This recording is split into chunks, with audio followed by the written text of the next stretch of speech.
네, 어제 국민의힘 윤리위에서 이준석 전 대표의 추가 징계 절차가 개시됐습니다. 이 전 대표의 애연도로 제명 수순을 밟고 가는 건지, 징계 수위는 어떻게 결정 날지 김종혁 국민의힘 비대위원과 함께 짚어보겠습니다. 안녕하십니까? 안녕하십니까? 예, 직접 나와주셔서 감사하고요. 예. 예, 지금 추가 징계 절차를 개시하겠다라고 하는 것인데 정확한 사유는 뭘까요? 정확한 사유는 이양희 위원장이 그 당과 당원 그리고 의원들에 대한 그런 어떤 모욕적 발언과 행동 이런 것들을 말씀을 하시면서 기자들이 구체적으로 그게 신군부라든가 계곡이라든가 이런 것과 관련된 것이냐 그랬더니 이미 많이 보도가 됐죠라고 얘기를 하셨잖아요. 사실상 수긍하는 그렇기 때문에 그런 발언과 행동들 이런 것들에 대한 징계가 아닐까 싶습니다. 그러면 품위 유지 위반 이렇게 되는 겁니까? 품위 유지 위반 글쎄요. 이거 당에서 의총을 열어서 의원들이 당이 이준석 대표로부터 심각한 모욕을 받았다. 징계가 필요하다라고 요청을 했지 않습니까? 그러니까 거기에 대해서 윤리위가 화답하는 그런 형식이라고 보여지네요. 근데 어떻게 보면 이준석 전 대표의 SNS 말대로 이게 표현의 자유에 해당될 수도 있을 것 같은데 어떻게 보십니까? 저는 그런 생각을 해요. 예. 만약에 이와 유사한 일이 민주당에서 벌어졌다면 과연 어떻게 됐을까? 만약에 민주당의 과거에 이제 박지원 공동 비상대책위원장인가요? 예. 예. 그분이 만약에 이준석 대표처럼 자기 당에 대해서 우리 당은 가짜 상품을 팔았고 양두구육이었고 그다음에 신군부와 같다. 혹은 무슨 당이 무슨 북한의 노동당과 유사하다라는 식의 이런 식의 발언을 했다면 과연 민주당은 어떻게 반응을 했을까? 그리고 이른바 개딸이라는 분들은 과연 그렇게 발언한 당사자를 어떻게 처리했을까 이런 생각을 해보는데요. 아마 그동안에 이제 국민의힘의 당원들이라든가 의원들이 받은 상처가 적지 않다고 생각합니다. 물론 이준석 대표님도 상당 부분 하고 싶은 말씀이 있을 것 같지만 부부싸움을 해도 넘어서는 안 될 선이 있지 않습니까? 그래야지 이게 깨지지 부부가 완전히 이혼을 결심하고 헤어지려고 하지 않는다면 어느 정도는 지켜야 될 선이 있는데 그런 선들은 많이 넘어간 게 아닌가 이런 생각이 듭니다. 많이 넘어갔다. 그러면 징계 수위는 제명까지도 나올 수 있는 겁니까? 그 당원 당규에 의하면 6개월 이상의 징계가 일단 6개월 당원 정권 정지 6개월이 나왔는데 그렇죠. 그거보다 추가 징계는 더 높아질 거로 보이지 않습니까? 예. 그러면 물론 기간을 더 늘릴 수도 있겠죠. 6개월이 아니라 1년, 2년, 3년이 될 수도 있겠고 아니면 탈당 권유가 될 수도 있고 제명이 될 수도 있는데 그것에 대해서는 사실은 윤리위에서 결정하는 것이어서 이게 당 비대위가 아니라 비대위원장이나 누구나 아무도 그걸 뭐가 나올 거라고 예상할 수가 없습니다. 근데 이준석 전 대표가 SNS에서 이야기한 대로 또는 언론에서 계속 이야기하고 있는 대로 윤석열 대통령이 순방길에 오르고 윤리위가 이걸 개시를 하고 그 시기가 윤 대통령이 해외에 나가 계시는 동안 윤리를 열어서 빨리 처리를 하는 이런 것 같은 느낌이 드네요. 저도 비대위원이 되기 전에는 지금 벌어지는 많은 것들이 결국은 안에서 예를 들면 대통령실이나 혹은 당 지도부가 윤리위와 서로 상의를 하지 않겠는가 이런 생각을 했거든요. 그런데 그 보도가 나온 다음에 윤리위가 개최된다는 보도가 나온 다음에 제가 깜짝 놀라서 전혀 몰랐으니까 그래서 정진석 비대위원장한테 연락을 했어요. 이게 어떻게 된 거냐 그랬더니 정진석 비대위원장이 잘 모르시더라고요.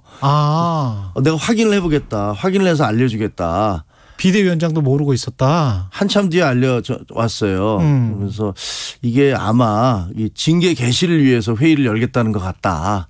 이렇게 얘기를 했는데 이준석 대표가 말씀하신 대로 이준석 대표는 16일 날 원래 경찰에 소환되기로 돼 있었잖아요. 근데 본인은 이제 그거를 16일 아니다라고 얘기하셨어요. 근데 17일 날 토요일 날 그러니까 아무도 모르게 가셨잖아요. 본인도 얘기하셨지만 언론도 몰랐고 당에서도 아무도 몰랐어요. 근데 그거를 예를 들면 윤리위원회는 미리 알고 있었을까? 그거는 저는 참 이해하기 어려워요. 지금 이제 이준석 대표는 오비이라고 표현을 하시면서 사자성어 좋아하시니까 예. 그러면서 그것이 마치 윤리위가 경찰과 사전 교감을 다 해서 무슨 스텝 바이 스텝으로 가는 것처럼 그런 뉘앙스를 풍기시는데 예. 저는 그게 가능한 일일까 싶어요. 그러니까 지금의 어떤 뉘앙스, 이준석 전 대표가 풍기는 뉘앙스처럼 윤리위, 경찰, 대통령실 이런 어떤 당 지도부, 예, 당 지도부 이런 어떤 것은 그냥 가상의 현실이고 실제는 그런 일이 벌어지고 있는지 아닌지는 모르겠다는 말씀이시네.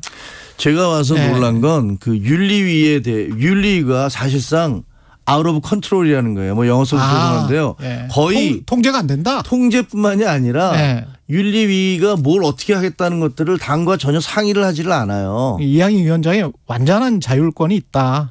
사실은 뭐 이제 후일담입니다만 지난번에 이제 그 7억 각서 파동이 일고 그랬을 때 이양희 위원장이 6월 2일 날 그러니까 지방선거가 끝나자마자 이준석 대표에 대한 윤리위를 개최하겠다.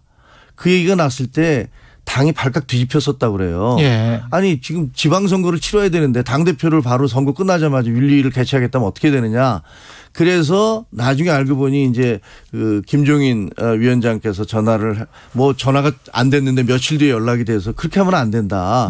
라고까지 얘기를 했고 당내에서도 그렇게까지 가면 안 된다라고 얘기를 해서 그게 이제 뒤로 늦춰졌다는 걸로 이제 제가 나중에 들어가서 취재를 해보니 그렇게 돼 있더라고요. 예. 이양희 위원장이 당의 누구의 얘기를 듣거나 지시를 받거나 심지어는 전화통화조차도 다 거부하고 있거든요. 그렇군요.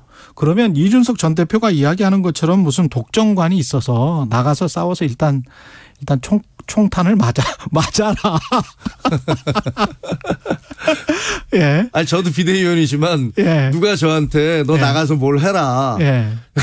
전혀 그런 얘기를 들은 바 없고요. 저야 그냥 그 정진석 비대위원장이 함께 해달라라는 요청을 받고 그 최재형 제가 혁신위 대변인이기 때문에 최재형 원장님과 상의를 했고 최재형 원장님이 아니 뭐 자기는 더 많은 사람이 비대위로 가기를 원한다 혁신위에서 그런 말씀을 하셔서 간 것뿐이죠. 혁신위 말씀하셨습니다만 비대위가 이렇게 출범하고 이거 두 번째 출범이라고 해야 되겠고 이 지금 국민의힘 상황은 어떻게 정리가 돼야 될까요? 이 비대위 상황은 빨리 그 전당대회를 해야 되는 겁니까? 예, 28일에 어쨌든 또 다른 가처분 그 심리가 그렇죠. 열리지 않습니까? 그렇죠. 아 글쎄. 정말로 보면 집권 여당이 거의 작동 불능 상태와 비슷한 상황으로 빠져들었었지 않습니까? 예. 이게 그 남부지법의 황정수 판사님이 원래 의도하셨던 건지 아닌지는 저는 알 수는 없습니다. 하지만 어쨌든 그 이게 무슨 대법원의 전원 합의체 판결도 아니었고 그다음에 무슨 그 일반 재판에 있어서 합의부 판결에 의해서 여러 판사님들이 갑론을박을 하면서 내린 결정이 아니라 판사 한 분의 예. 판사 한 분은 나름대로 법과 양심에 의해서 하셨을 거라고 하셨겠죠. 저는 믿습니다. 예. 그리고 뭐 그 본인의 가치관과 세계관, 정치관이 있으실 텐데 그 판결에 의해서 지금 집권당이 한 달 가까이 거의 지금 마비 상태에 빠져 있는 거거든요. 그렇기 때문에 28일 날 이분이 또 어떤 심리를 하시고 그다음에 결정을 어떻게 내리실지는 모르겠는데 저는 정치의 사법화 역시 전혀 옳지 않고 그다음에 사법의 정치화 역시 굉장히 잘못된 것이다라고 생각을 합니다. 약간 제기를 하시는 거네 지금 사법의 정치화를. 저는 그런 그러니까 정치화라기보다는 그러니까 제가 드리는 말씀은 그분이 어떤 양심적인 판결을 내리지 않았다는 것이 아니라 적어도 사법부가 그 자제해야 될 사법 자제가 필요한 분야가 저는 외교와 정치라고 생각을 합니다.